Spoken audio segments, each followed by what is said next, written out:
Good evening, everybody. Welcome to Round the Table. It's good to see you again. Hope you've had a good week. We are looking at Mark chapter 6 this week. So, Edmund, have you got your version? All right, so we will look at Mark 6, 1 to 5. Well, 6a. Let me just get the screen up.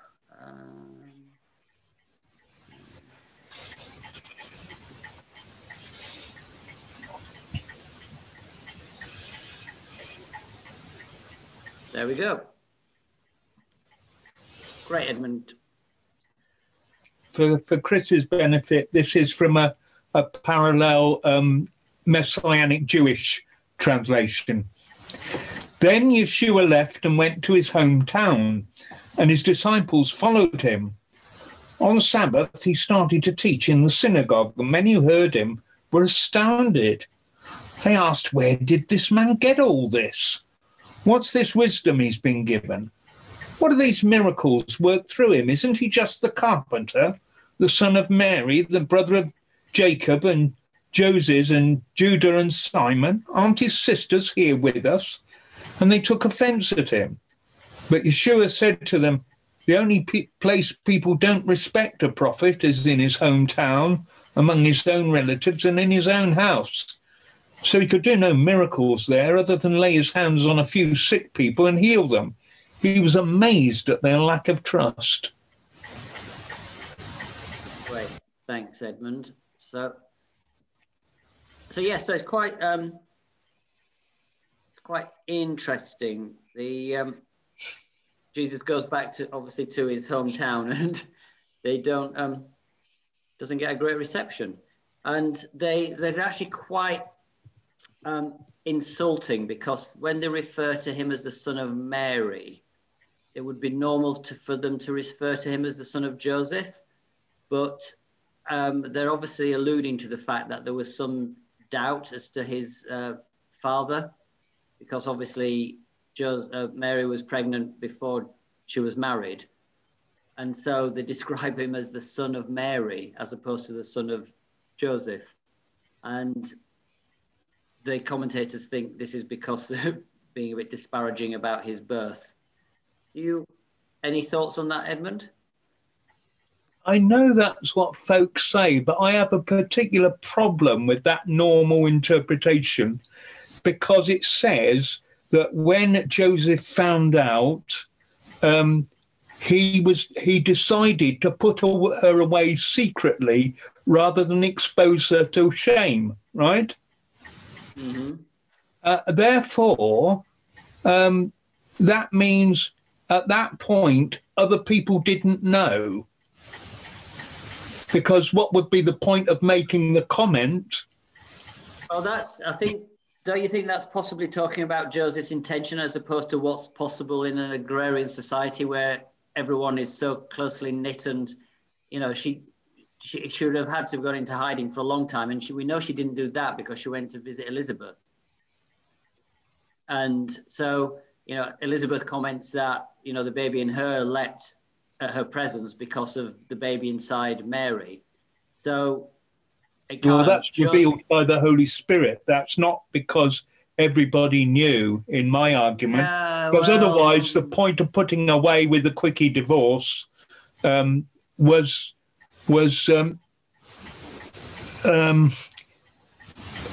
it was something that had only a generation previously come into being, the sort of secret quickie divorce idea. They'd been debating about it for a long time. And it always seems to me that if Joseph had made that decision, then it must imply that it wasn't general knowledge at that point. Maybe people whispered about it, but I'm not always convinced of the argument that what did people think about Mary? I'm not sure I buy into that, Edmund.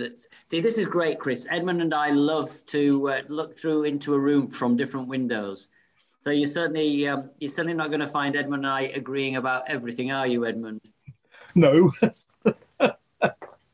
Surely if it's been whispered about 30 years previously, then by this time, the word might have got around that there was some sort of dubious background, as it were, and so that might account for it, perhaps. I think baby would have been born early, wouldn't it? I think as the kids came along, you might have got questions then. Yeah, did he look like Joseph? You know. There is that. What did you say, Janet? Well, I guess they didn't get married straight away, so the baby would have come, you know, less than marriage time. So 9 months is a baby, isn't it? Yeah, there's something odd about the way engagement works. It's harder to break an engagement than it is to break a marriage at that time. And she goes off to Elizabeth, and you get the impression that she went off pretty quickly. And it was Elizabeth's 6th month, right? And it says that Mary was there for 3 months. Well, if you add 3 months to 6 months, you get to 9 months. So she must have left about the time that John the Baptist was born. And I would think, being a woman, that she's unlikely to have left, although... She might have left straight away. Sorry? She might have left straight away. No, I mean leaving Elizabeth. She leaves there at the time when John the Baptist is born. Okay. Right. And I rather suspect she, being female and the ladies all getting together with the baby about to arrive, it's unlikely that she charges off before the actual event if she stays there for 3 months, making a complete 9 months. So Luke has a way of dancing forward in his narrative sometimes and then going back. So the fact that he talks about her leaving before he talks about the birth wouldn't be surprising for him. So she's been away from Nazareth for 3 months.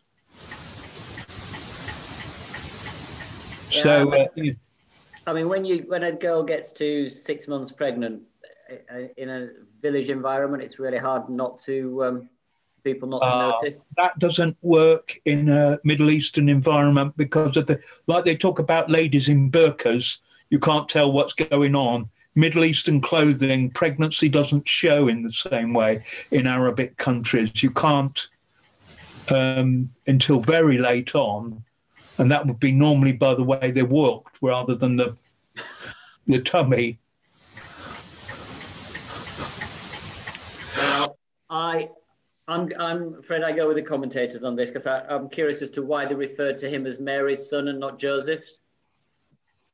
Yeah, I mean that's valid. That's perfectly reasonable question, but I don't think it's a done deal myself.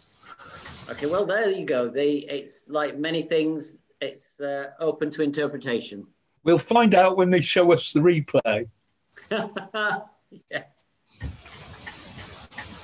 Oh yes. So I think we'll move on from that because this is just a curious discussion. Where did this man get these things? They asked. What's this wisdom that has been given him? He even does miracles. So and they took offense at him. Jesus said to them, only in his hometown among his relatives and in his own house is a prophet without honor. He could not do any miracles there except lay his hands on a few sick people and heal them. And he was amazed at their lack of faith. And commentator made quite an interesting point that I've not really come across before. And he said that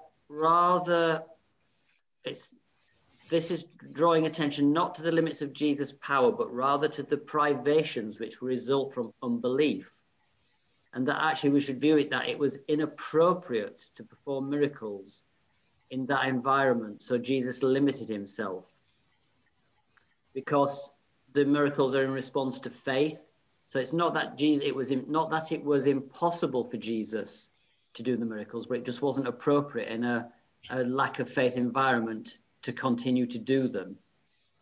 Do you have any thoughts on that, Edmundo? That's I mean, there were certain Yeah, that's interesting. I've not heard of that one either. The only question then is, why would he then be amazed? He could do no great miracles there because of their lack of faith, is the way we know. Why would he be amazed if it was inappropriate?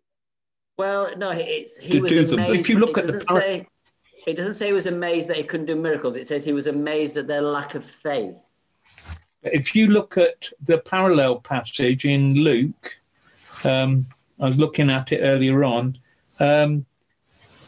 it says when he went to Nazareth where he'd been up, it's a bit where he reads the text and the quote from Isaiah, and then it says, after closing the scroll, returning it to the attendant, he sat down. The eyes of everyone in the synagogue were fixed on him. He started to speak to them. Today, as you hear it read, this passage of the Tanakh was fulfilled. Everyone was speaking well of him, marveling that such appealing words were coming from his mouth. And they said, can this be Joseph's son? Then Yeshua said to them, no doubt you'll quote this proverb, doctor, cure yourself. We've heard all the things that have been going on in Capernaum. Now do them here in your own town. And I know there are differences here, but I don't think they're talking about two different events. So the miracles that we've been hearing you doing over in Capernaum, do them here. And he says, I tell you, no prophet is accepted in his hometown. And it's true, I'm telling you, when Elijah was in Israel and the sky was sealed off for 3.5 years so that all the land suffered a severe famine, there were many widows, but Elijah was sent to none of them, only a widow in Zarephath. So, we were talking about this the other week, that the shock is not that he's claiming the Isaiah passage for himself, but he then goes on to say, oh, you think because you're from Nazareth, who thought that they were going to be the people where the Messiah came from. The name means root or branch. It's related to the prophecy in Isaiah. And so, the Messiah is going to come from us. And he say, oh, you think you're special. It was to a Gentile that Elijah went, and it's to a Gentile which is, we're the chosen people. It's for us. And he's saying, no, the Messiah is bigger than that. And that's what they didn't like. The previous bit, they liked what he said. They marveled at the marvelous things that came out of his mouth. So I think if you put those two together, the miraculous thing is their lack of faith. I realised after last week that I'd sort of jumped the gun talking about the faith business in Nazareth. Didn't realise that we were coming to that this week. But I just saying their lack of, if I don't have faith in something, I'm not going to bother. If I had thought that the thing down at the forum was not really going to work and all sorts of things, then not going would be because I didn't have the faith to go. And they don't bring people to Jesus because, he's only the carpenter's son. Who does he think he is? They're not confident they would do anything. I think that's how you see the lack of faith.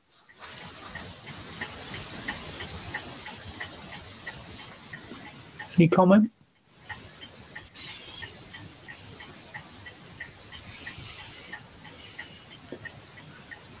Gone very quiet. Come on, somebody. Anybody? Any Bill thoughts? Looked as if he was about to speak. Well, I was thinking, bobbing back to where the passage you read, the parallel passage in Luke. He says there, no doubt you'll quote to me the proverb, "Physician, heal yourself." And I kind of not really thought about it particularly, but I always wondered whether that was some infirmity in his own body that they were citing, but possibly it would read that again. Maybe they were just saying, heal yourself, heal your own town. Yeah. Rather than his own body. Yeah. Because his ministry really starts when he comes out of the wilderness and goes and moves to Capernaum. he moves from Nazareth to Capernaum. So it's one of our own who's gone off, and all of a sudden we're hearing all these stories about him. Well, if he's doing it over there, why doesn't he do it here? I mean, I was listening to someone this week who was pointing out that there's a rota in the synagogue which tells you which are the people that are going to read on that particular day. And the timing of God in that, the rota says that on this day, this passage from Isaiah will be read. And whose turn is it to read? Son of Mary or Joseph or whatever. Is that why he went back? Because it's his day on the rota. And God puts it together so well, it seems to me. Even the days, he's got it all worked out.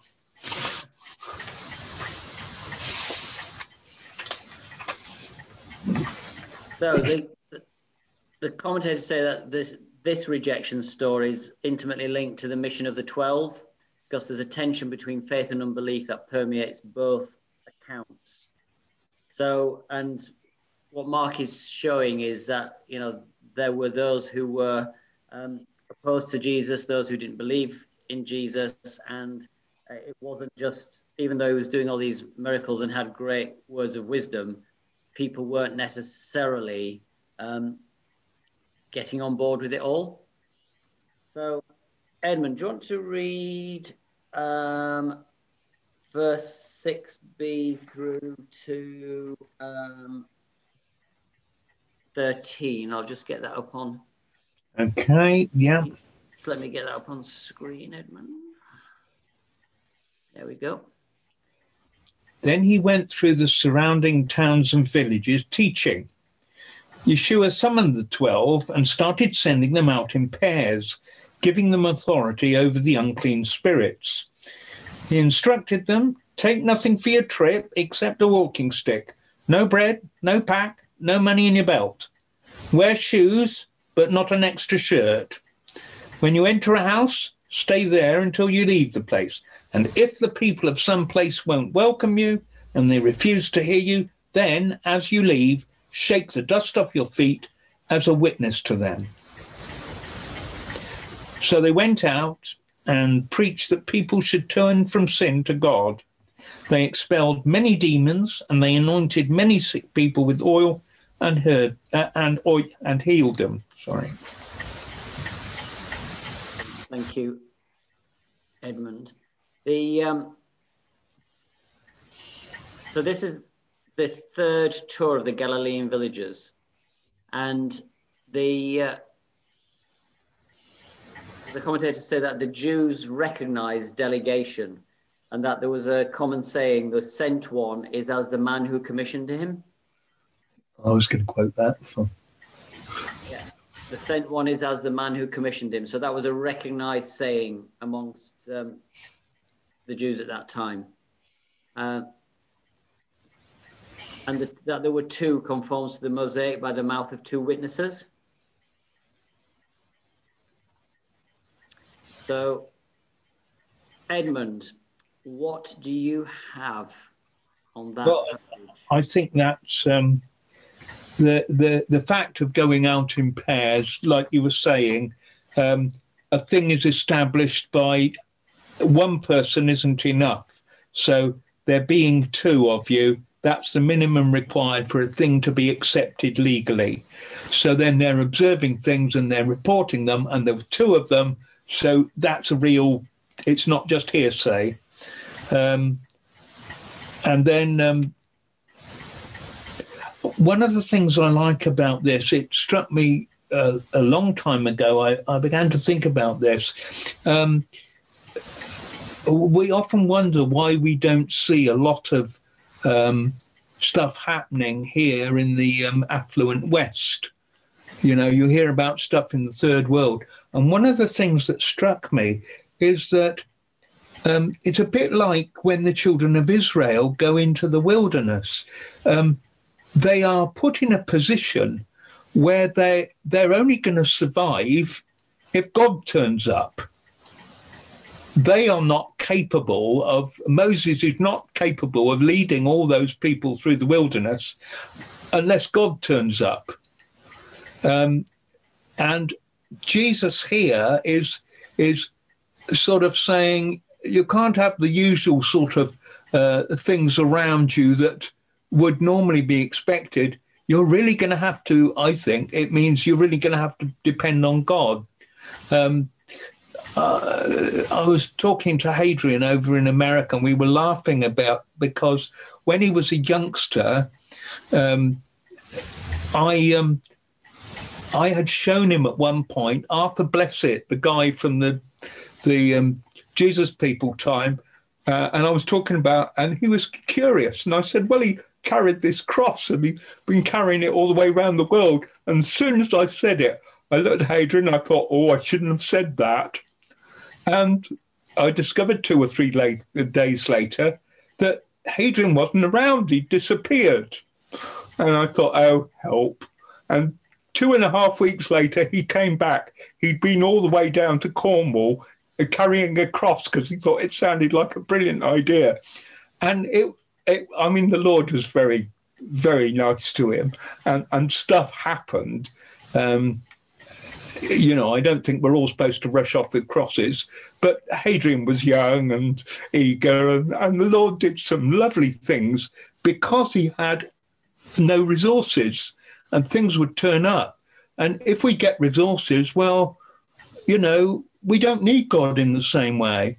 I know when we lived in the Jesus house, and we were expecting to have dinner for 9 people. So we cooked a shepherd's pie, and I was on kitchen duty that day. And I'm out in the kitchen, with the others getting it all ready. And all of a sudden, 3 extra people for dinner, 6 extra people for dinner. We landed up feeding, I think, 19 or 20 people. And we'd only got this dish. And, you know, I'm doling it out. And to be honest, the first few only got quite small portions. But all of a sudden, me and the 2 or 3 other people were in the kitchen, you suddenly realise something very peculiar is happening. And we'd reduced the tray of food to, we'd had 2/3 of it, and there was 1/3 of it left. And as we watched, I'd take a couple of spoonfuls out, and then you'd look back and it was the same. And I kept giving bigger and bigger portions at the end. We were half frightened, half excited. You knew God was in the house in a big way. We fed all those people. I even sort of said, does anybody want to come back and have a bit more added to their plate? But people say, oh, I've not seen food multiplied. Well, we didn't have the resources. We didn't have money. We didn't have the wherewithal. And when things happened, it was because we couldn't do it ourselves that miracles happened in that house. And that's always struck me with this passage, that Jesus is taking away all the normal support systems and leaving them completely dependent on God. Absolutely. And it's an interesting, I think we've talked about this before some weeks ago, that, you know, the instruction, if any place will not welcome you or listen to you, shake the dust off your feet when you leave as testimony against them. And it was the custom of pious Jews who had travelled outside of Israel to remove carefully from their feet and clothing all dust of the land in which they had travelled. By this action, they disassociated themselves from the pollution of those lands and their ultimate judgment. So the disciples' removal of dust is a prophetic act designed to provoke thought on part of the rejecting village, as it designated them as pagan. And so by doing this, the disciples were saying, we don't want any part in your ultimate judgment, and we consider you as we would consider the Gentile or a pagan. Do you want to add anything to that, Edmund? Yeah, I think that's right. And also the what you were saying earlier. I mean, I've got the translation as a person's representative is as the person himself. And so with Jesus sending them out, they are acting on Jesus's behalf. And therefore, in saying no to them, not wanting to listen, they're saying we don't want to listen to Jesus.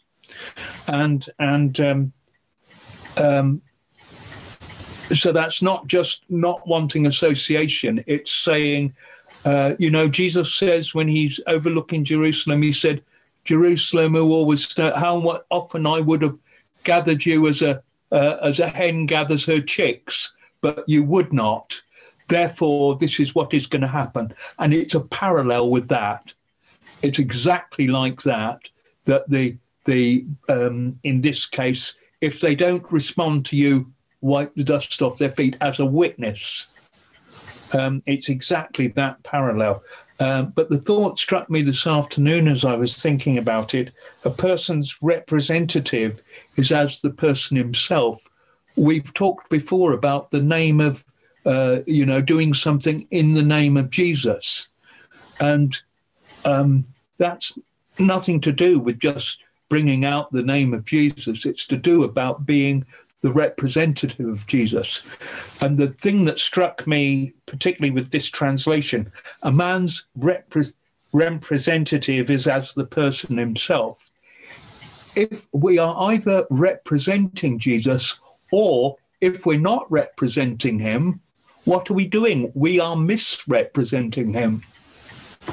And in the scriptures, that I suddenly realized, I've often been thinking, how would I put this? When you see the word you have profaned the name of God in the scriptures, or talking about profaning, that's not a word we use, but that is exactly what it means. You are misrepresenting the nature of God. So when the Crusaders go and say, in the name of God we are doing this, they are misrepresenting the name they carry. And therefore they are giving the wrong image of what God is like. People ask, how come the Jews don't respond to all those prophecies in the Old Testament about the Messiah?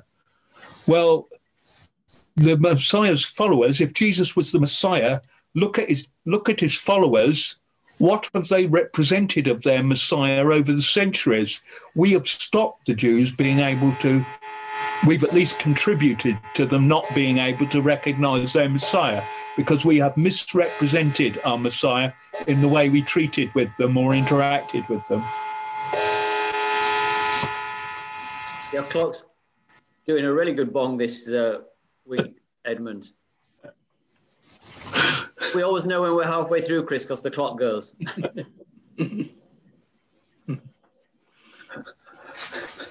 Yeah, I mean, it's back to the, do not take the Lord's name in vain that we talked about at some length a few weeks ago. Do not bear the Lord's name in vain. Do not misrepresent the God that you are supposed to represent. So it's, yes, it's a very strong instruction. Any questions or comments before we move on to the next passage?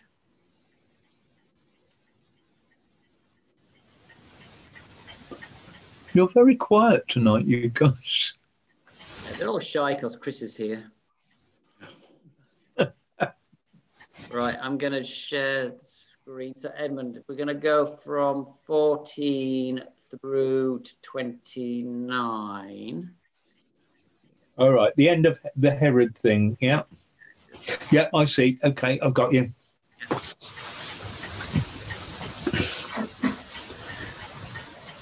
Meanwhile, King Herod heard about this, for Yeshua's reputation had spread. Some were saying, John the Baptist has been raised from the dead. That's why these miraculous powers are at work in him. Others said it's Elijah, and still others, he's a prophet, like one of the old prophets. But when Herod heard about it, he said, John, whom I beheaded, has been raised.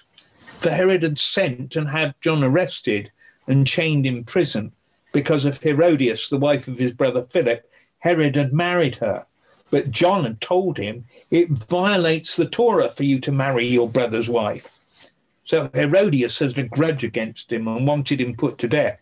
But this she couldn't accomplish because Herod stood in awe of John and protected him, for he knew that he was a tzaddik, a holy man.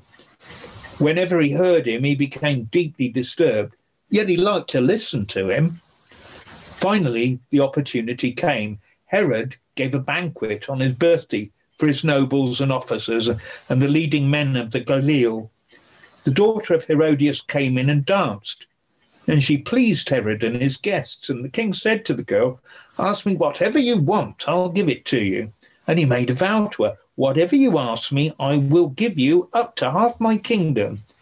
So she went out and said to her mother, "What should I ask for?" She said, "The head of John the Baptist." At once the daughter hurried back to the king and announced her request. "I want you to give me right now on a platter the head of John the Baptist." Herod was appalled, but out of regard for the oaths he had sworn before his dinner guests, he didn't want to break his word to her. So the king immediately sent a soldier from his personal guard with orders to bring John's head. The soldier went and beheaded John in the prison, brought his head on a platter and gave it to the girl, and the girl gave it to her mother. Then John's disciples heard of it. They came and took the body and laid it in a grave.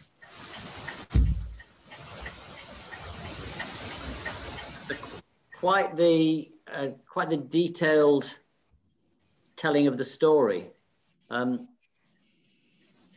interesting that it's kind of right in the middle of the story of the 12 being sent out. So it's this Herod Antipas was the son of Herod the Great, and he was tetrarch of Galilee and Perea from his father's death in 4 BC to AD 39. And he did have a total disregard to Jewish sensitivity, not just by his marriage to his brother's wife, but he selected this, an ancient cemetery as the site of his capital, Tiberias. By this choice, Herod virtually excluded Jewish settlers, for residents in the city would render themselves perpetually unclean in terms of ritual law. So he really just didn't have any care about what he did as far as enamoring himself to the local Jewish population. He was never officially given the title of king, and it was his request for this title that finally led to his dismissal and exile in AD 39. And Josephus records that it was actually at his wife's insistence that he kept on trying to get the title of king, and it finally annoyed the Roman authorities so much that they just dismissed him and exiled him. So she was quite a piece of work, Herodias, by the sounds of it. Have you any background on any of this, Edmund?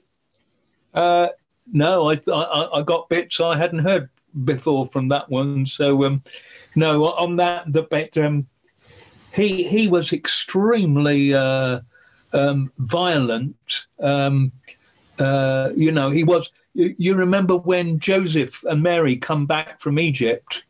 The angel tells them to go back, and he was going to go and settle in Nazareth. But when he heard that Herod Antipas was king, he thought that was a bit too risky. And that's because of some horrific stuff that Herod Antipas had done when he was, you know, when Jesus talks about a parable about a king going off to Rome to get himself declared as king, and people go after him. Well, he's actually telling the story of what happened with Herod Antipas. And when Herod Antipas came back, the people, one of them had been a very high up high priest that had been, you know, one of the leaders of the people against that sent the delegation off to Rome. When Herod Antipas came back, he killed all the people that had been in that party and their families and any relatives he could find. He absolutely wiped out the families that had opposed him. So he's known for being extremely a dangerous man to be around. So when Joseph comes back just a year or two later, early on in the reign, he's not going to hang around where Antipas was a sort of under king. It's Isagun. Oh, I'm not sure if he's there. So it's interesting the comments that that are made about Jesus, that he was becoming well known, but some were saying John the Baptist has been raised from the dead, and that's why miraculous powers are at work in him. So Jesus can't have been that well known up to the point where John was killed, because otherwise people would know that, well, he can't be John reincarnated because he was already around. And there was a belief, that if he'd been reincarnated, this would allow Jesus access to the powers of the New Age because he'd been reincarnated. In Jewish thinking, resurrection is the prelude to judgment, and the terror of that judgment can be caught in Herod's statement, John, who I beheaded, is risen. So, John had been condemning Herod, and now he's thinking, oh no, if this guy's been, resurrected, the judgment is coming. So, there was quite a level of fear there. But yeah, there's, the story is quite clear. Herodias was quite a piece of work, and manipulated the situation through her daughter. The phrase, whatever you ask, I will give you up to half my kingdom, is like a general statement of generosity. It wasn't an actual, she could ask for half his kingdom, but it was a statement of, extreme generosity. Anything you want is yours. Not anticipating that she would ask for the head of John now. So she was very specific, not just the head of John at some point, now. So it's, yes, that was the end of John. Edmund, any thoughts on that? There was something, but it's slipped my mind. I'll when it comes back, I'll let you know. So, oh yeah, one little thing. Talking about Herod, his reaction. He liked to listen to him.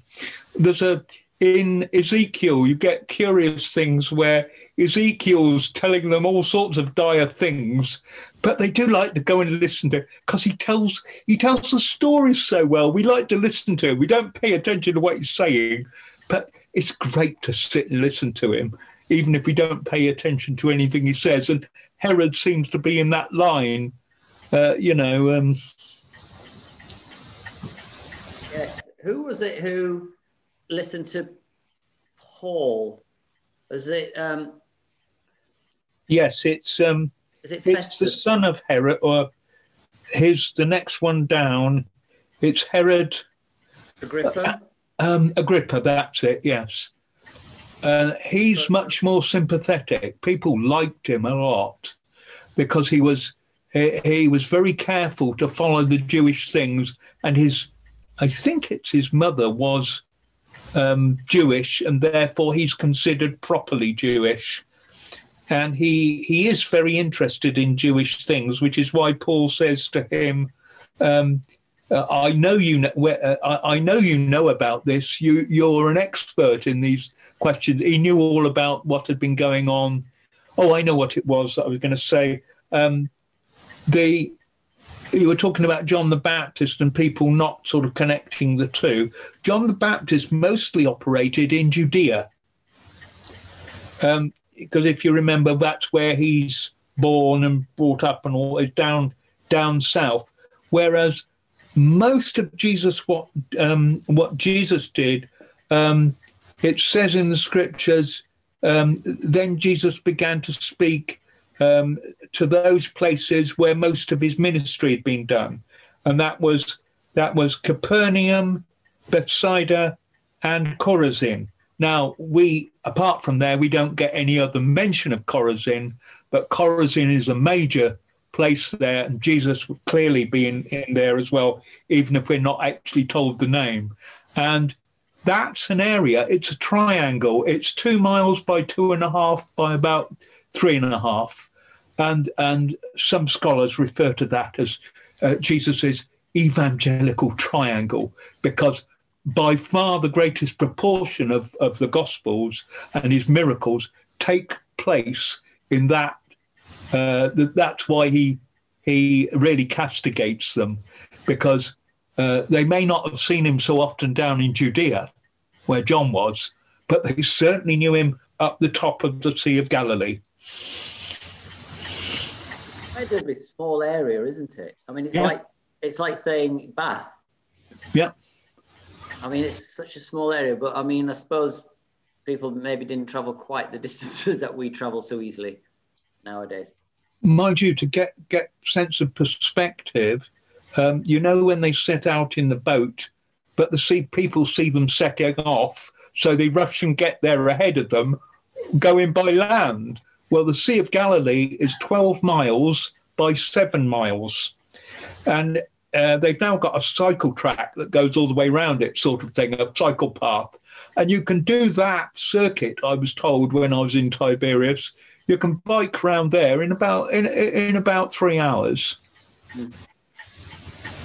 So it's not, it's a very small area.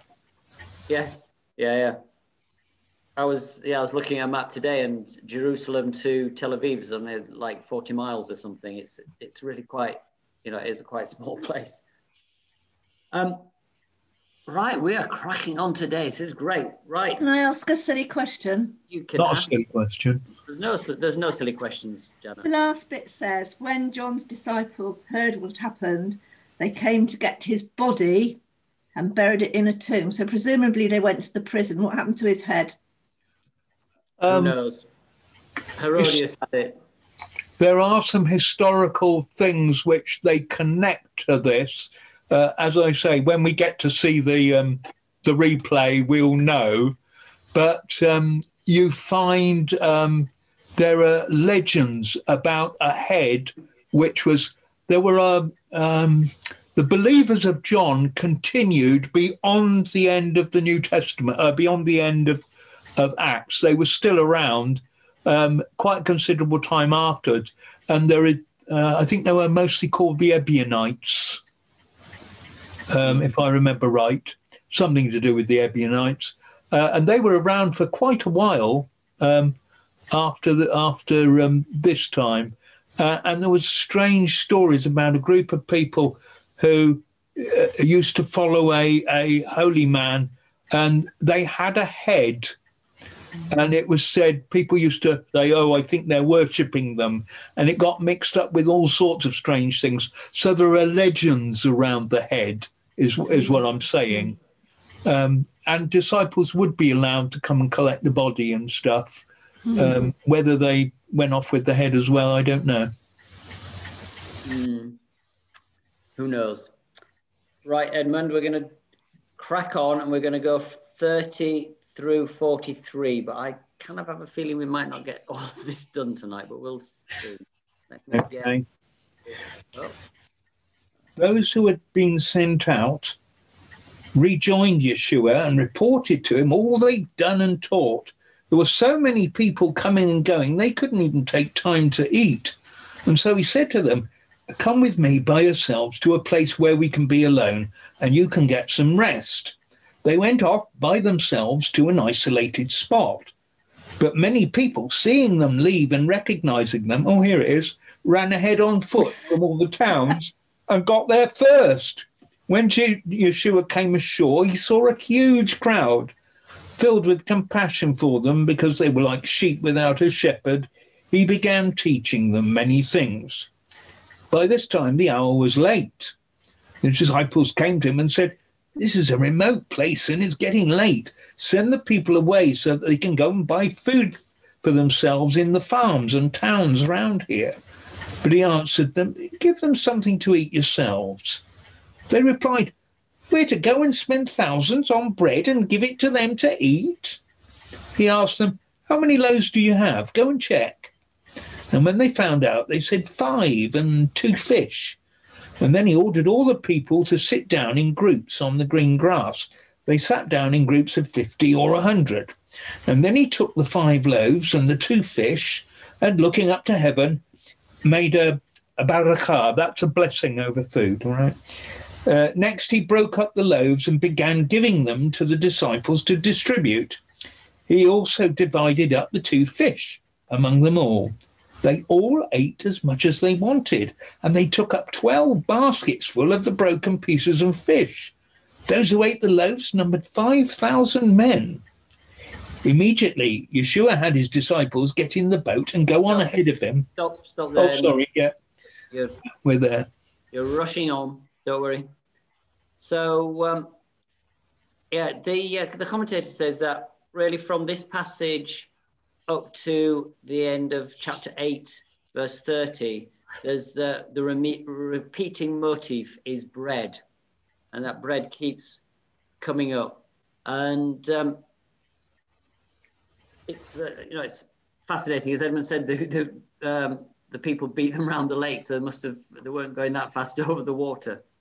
Do you have any comments on the beginning of that passage, Edmund? Yeah. There's a bit that I've been thinking about that's popped up a few times just recently.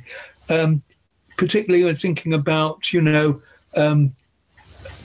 gathering lots of people to preach them. Jesus hardly ever goes to a crowd to speak to them. He's going to an isolated place, and that were in the Greek. For some reason, it's stayed with me ever since I discovered it. It's Eremos Topos, which means a uninhabited place. And by uninhabited, that means there aren't the little patches of ground that they do their olives on or anything like that, because you don't want crowds milling around where there are things growing. The people are not very impressed with that. So you have to go to somewhere which is uninhabited, deserted, out of the normal space to be alone. And it's crowds come to Jesus. I've thought about how, we look at large crowds and, I'm going to go and be the speakers at this big event. And I'm thinking more and more, Jesus, big crowds came, but he never set out to gather the crowds. That is a way that we do in the world. His brothers say to him, oh, surely you're going to come up to the feast. Anybody that wants to be known, that's what you do. But Jesus doesn't do it that way. But the big crowds that you get, like this one, and the one on the other side of the lake that we saw, or will happen the next time he goes over there, the people come to him. He doesn't set out to build up a crowd. It's like he says to Pilate, if my kingdom was of this world, then my followers would fight. He's not interested in gathering crowds, whereas I think we are slightly seduced at the idea of big crowds for speaking events and all that sort of stuff. I'm not entirely convinced that that's quite Jesus's way. But when things suddenly happen, like, say, the Welsh revival or something, they didn't set out to gather the crowds. The crowds came to it. It's not an event you plan for. And I think that feels much more like God to me, and that's the way Jesus seemed to do it. That's all. And the 5,000 men, the commentator says it's an immense gathering because the large neighbouring towns like Capernaum and Bethsaida had only 2,000 to 3,000 inhabitants each. So, 5,000 men, plus there would have been, I'm sure, some women. It's like the whole population of 2 major towns in the area. So quite spectacular. And that Jesus had them sit down in 50s and 100s mirrors the companies of the Israelites in the wilderness. And in the writings of Qumran, they use these divisions of 50s and 100s to describe the true Israel assembled in the desert in the last days. Jesus is not just having them sit down in 50s and 100s for purely practical reasons. He's making a statement that the true Jews, the true people of God are those who've come out to see him, and which is interesting. And also the commentator says, reflecting the traditional respect for bread as the gift of God, it was a regulation that scraps that had fallen upon the ground during a meal were to be gathered. These were gathered in the small wicker baskets that every Jew carried with him as part of his daily attire. So do you know any background on the little baskets, Edmund? Well, I was going to say that it's interesting that when he feeds the 5,000 here, I was going to describe it like those little baskets. If you're a gardener, you know the trug basket, the little basket, shallow basket. They're a little bit like that, but they're not massive. But when he feeds the 4,000, those are big baskets. It's more like your plastic laundry basket. It's about that size. Yes, it's big enough to hold a man when he feeds the 4,000. Big enough to hold a man, you saw? Oh, right. I knew they were much bigger. They're kind of a big rope basket rather than the small, like almost wicker basket. Yeah. And what was the other thing here? What strikes me is that Jesus is taking them away, but when this thing turns up on the doorstep, the reason that they were going, Jesus is willing to sort of, oh, here you are and you need something, then our agenda, we die to ourselves and we serve you, is the way I was thinking about it the other day. And you think that's very challenging, that here they are, they're tired, it's time they had a rest, they've really been working hard, and now all of a sudden there's this vast crowd. And Jesus says, oh, well, we'll do something for them, that's very challenging.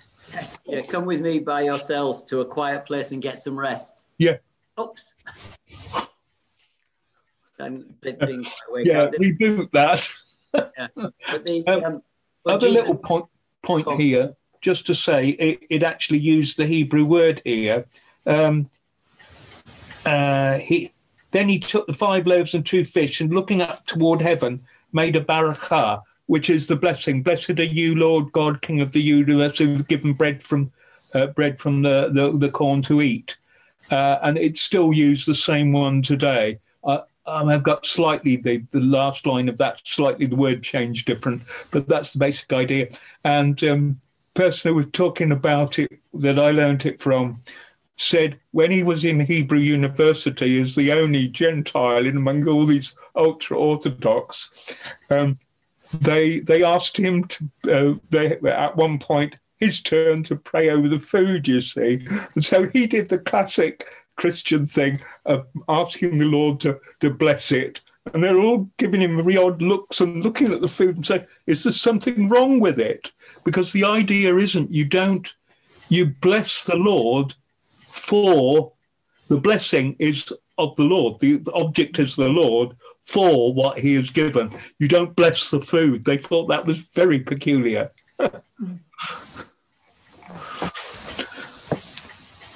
But they have a barakah for just about everything, ultra-Orthodox.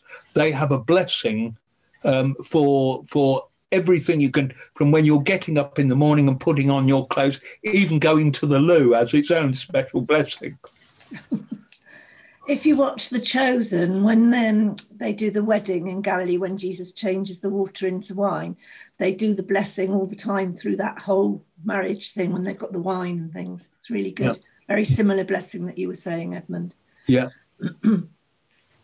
Interesting that Jesus gave the bread to the disciples to distribute among the people, but he distributed the fish himself. I don't think there's any significance to that. Huh. Yeah, possibly. I didn't read it that way. So he gave to his disciples to set before the people. He also divided the 2 fish among them all. So I'm not He sure. was meant among all the disciples. Yeah, that's how I read that. Huh. That's the good thing about having different translations. It sets you thinking in different directions. Yes. Yeah. So, any other thoughts or questions on that passage? Because we are just about done, guys. Sigun, are you there? Yes, I am quietly. Oh, you are. We thought we hadn't got you this week. The time changed then. Yeah. Any comments? Any comments? You're always. It's always really good hearing stuff from you because you've got a different perspective. I think the only thing I could have added is was when you talked about the head and how it was easy for, well, I don't think it was easy, but I mean, he had to let go of John the Baptist's head. Again, the way I read that is, it's easy for us to say, wow, how could a child ask for the head of John the Baptist in our days? Because I think we value life a lot more in this era. But back those days where the king had absolute discretion over who has life and who didn't, it would have really been, I think it was a well-timed request by Herodias, because I mean, then back those days, it's, again, the king can decide who lives, and it would have been a serious slap on his face if he couldn't let go of that, make that request happen. It's very commonplace to see people in Africa say, and we still have kings, we still have local kings who make a lot of decisions locally in Africa. It's very, very difficult for you to take your words back. It's actually very, very, very difficult. I mean, it could be a significant blow to your leadership. You know, maybe the next time you say things like half the population don't listen to you because you took your words back. I knew you'd say something interesting, Sigun. That's really a good addition. Thanks. Thank you, Sigun. Well, guys, thank you all for coming along again, and hope to see you all next week.